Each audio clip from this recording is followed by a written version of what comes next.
श्री राधे राधे। जय श्री कुंज बिहारी, जय जय श्री हरिदास। हरे कृष्ण। दोस्तों, किसी ना किसी रूप में भगवान हमारे सामने आ ही जाते हैं, बस हम पहचान नहीं पाते हैं। वो छलिया मोहन हमको किसी भी रूप में मोहित करने के लिए हमारे सम्मुख आ ही जाते। इसीलिए कभी भी किसी व्यक्ति से मिलकर दुखित मत होना, क्रोधित मत होना। हो सकता है अनजाने में भी भगवान से आप मिल चुके हो। हम और आपके मन की परीक्षा के लिए भगवान किसी भी रूप में ही हमें दर्शन देते हैं, क्योंकि अगर वो किसी अन्य रूप में हमें दर्शन नहीं देंगे तो हमारी मन की भाव नहीं जान पाएंगे। वैसे वो तो अंतर्यामी है, सब कुछ जानते हैं, लेकिन यही है मोहन की हमारी वास्तविकता से अभिभूत करने का एक प्रयास। जो लोग समझ पाते हैं वो अपने आप की सुधार कर लेते हैं।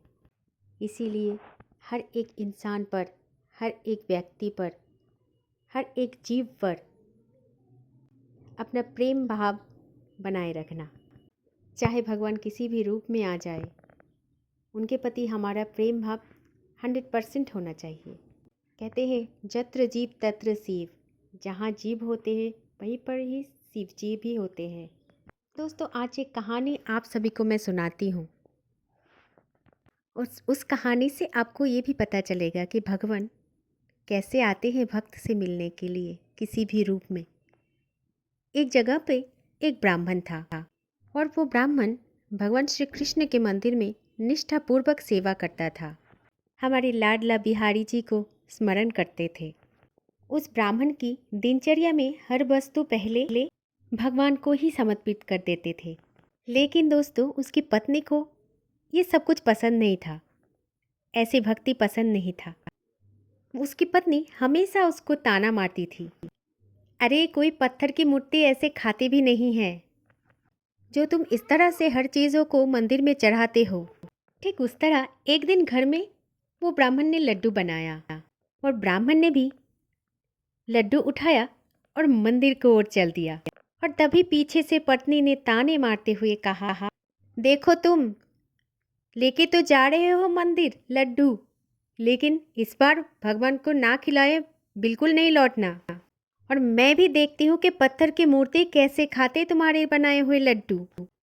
पत्नी की इस बात को तो ब्राह्मण बहुत दुख हो गए और फिर पत्नी की इस बात सुनकर ब्राह्मण ये भी ठान लिया कि वो बिना भगवान को लड्डू खिलाए मंदिर से वापस नहीं आएगा।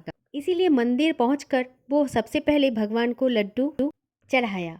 भगवान के सामने लड्डू रखकर भगवान से प्रार्थना किया, हे प्रभु, आज तो आपको इन लड्डुओं के भोग लगाना ही होगा।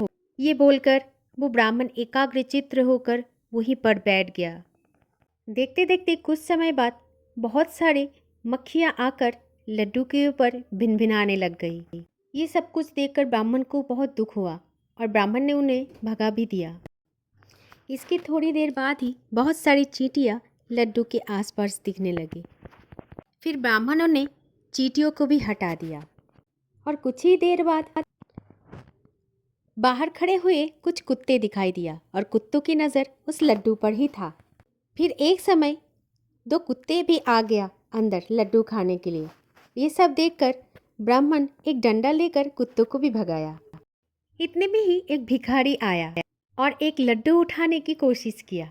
ये सब कुछ देखकर ब्राह्मण को बहुत ज़्यादा क्रोध आया और क्रोधित ब्राह्मण ने उसे भी डांट दिया और थप्पड़ मारते हुए भगा भी दिया। ऐसे ही दिन ढलने लगा, लेकिन ब्राह्मण टस से मस नहीं हुआ।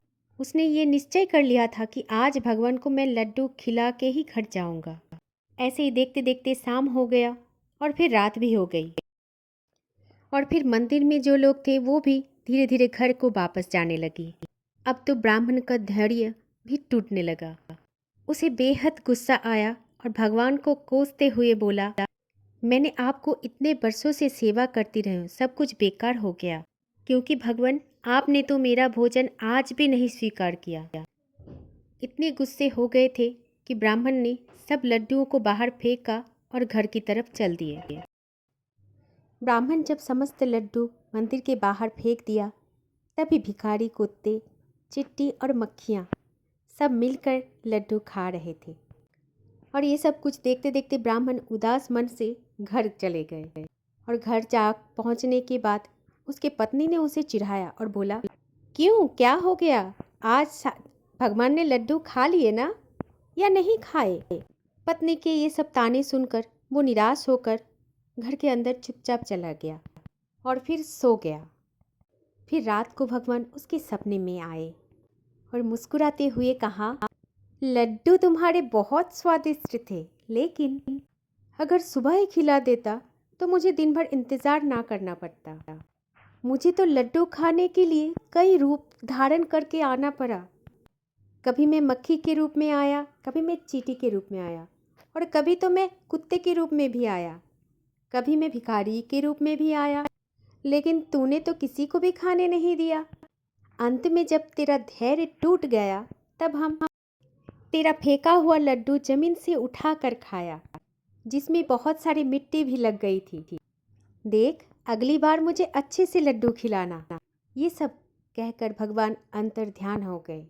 सुबह जब ब्राह्मण उठा, ब्राह्मण की नींद खुली, तब ब्राह्मण बहुत ज़्यादा सोच में पड़ गया और उसे अपनी गलती का एहसास हो गया। और ब्राह्मण ने ये समझ लिया कि भगवान कभी भी आ सकते हैं और किसी भी रूप में आ सकते हैं। कभी चींटी के रूप में भी आ सकते हैं, कभी भिखारी के रूप में भी आ सकते हैं, पर हम ही उन्हें पहचान नहीं पाते हैं। तभी से वो ब्राह्मण निश्चय कर लिया कि जो भी व्यक्ति भूखा मिलेंगे उसे भोजन करवाना ही भगवान की सच्ची सेवा है। और इस घटना के बाद ब्राह्मण का दृष्टिकोण एकदम से बदल गया। उसने हर ज़रूरतमंद को भगवान का रूप मानकर उनकी सेवा करने लग गया। दोस्तों, ये तो था एक कहानी, लेकिन इस कहानी से हमें एक सीख तो ज़रूर मिला है कि भगवान हर एक रूप में हमारे बीच में मौजूद होते हैं। जो ज़्यादा ज़रूरतमंद हैं उनकी सेवा ही सच्ची भक्ति और ईश्वर की सेवा है। हम सब अक्सर अपने अहम के कारण भगवान की रूप को पहचान नहीं पाते हैं, लेकिन जब हम हर जीव में ही ईश्वर का दर्शन स्वरूप सोचते हैं, करते हैं, तभी हमारे जीवन में असली भक्ति का मार्ग दर्शन होते हैं। इसीलिए ब्रह्मांड की हर एक वस्तुएं, हर एक जीव, हर एक मानव में अब भगवान को ढूंढिए। पता नहीं किस रूप में सामने आ जाएंगे। जैसे बिहारी जी के मंदिर में बिहारी जी किसी भी रूप में हमारे सामने आकर हमें दर्शन दे के चले जाते हैं, लेकिन हमें कुछ पता ही नहीं चलता। हम इतना अज्ञान हैं, इतना अज्ञात रहते हैं। वृंदावन जाके हम बस अपने भावना में डूबे रहते हैं, लेकिन वो हमें देखने के लिए ही तो हमें बुलाते हैं और हमें दर्शन भी देते हैं। हमें कुछ पता ही नहीं होते। इसीलिए दोस्तों, मन में प्रेम भाव जागृत कीजिए, तो भक्ति भाव अपने आप ही अंदर आ जाएंगे। जय जय श्री राधे राधे, जय श्री कुंज बिहारी, जय जय श्री हरिदास। हरे कृष्ण।